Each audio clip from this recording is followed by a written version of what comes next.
I know that there is something right now that you are ready to quit. Maybe it's a new hobby, maybe it's a new side hustle, maybe it's even a person. Before you go ahead and throw in the title, I highly, highly recommend you read the book, The Dip.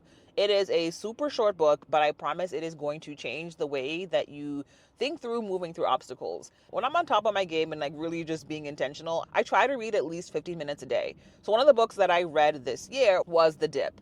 I'm not going to ruin the whole book. I encourage you to read it. I'm going to leave the link in the comments. The thing that stood out to me in the book was a pattern that once you notice it, you see it everywhere in your life, whether it's your finances, whether it's your job, whether it's your relationships. In the very beginning, when you start something, you're excited, things are going well, you're naive, and then it gets to a point where things just get really tough. And when you're in this tough space, you have two decisions. You can either push forward and hopefully get to a better ending, or you can just pivot and start something else anew again. But what happens when you start that new thing? You go through the same cycle again. Things are good, things are great, then you get to the dip again where things are just tough. There are so many stories that I can share about this pattern in my life, but the one that jumped to my head first is when I moved to the Dominican Republic after I graduated college.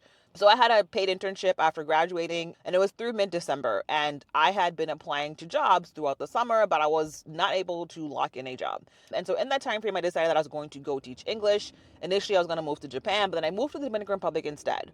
And when I moved, the intention was to start a teaching job in January. But when I got to the school, they told me, well, actually, we won't have any new positions available until April. Now, I was excited to move to the country. I was excited about teaching English. I was excited for this new adventure. I had convinced my parents that it was a good idea. So now this lady telling me that, hey, we won't have a job for you till April. I certainly did not have the funds to coast through April without any kind of income coming in. And so that was the dip for that particular story, right? And so I had the decision of either bringing my butt back to the US and quitting, or finding a way to figure things out and push things through. I am so grateful that I pushed through it. And instead of just coming back to the US, I sat down with a Yellow Pages. If you are really young and you're watching this, that's like a big, big book where there's names and phone numbers for different businesses. That I went to the section for language schools and I called every single language school in the city until I got a job. And what came from me pushing through the dip was an absolutely unforgettable and amazing couple years that changed my whole perspective, right? I met amazing people, both other expats and locals. I had a great experience exploring the country.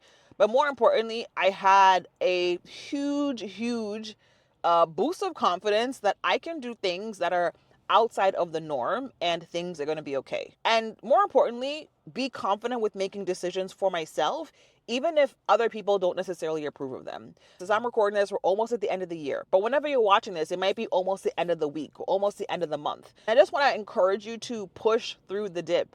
If something is hard right now and you want to quit it, try to push a little bit further and see what could happen instead, right? Because the easy thing is to just quit and start something new, because that's what we're used to doing. Instead of honing in on the multiple things that are going on right now that are making you want to quit, take a step back and think about all the multiple ways that your life will be changed for the better if you actually push through and make it through and get to the outcome that you want. So don't wait till next week. Don't wait till next month. Don't wait till next year. Start pushing now. Your future self is going to thank you so much for not quitting.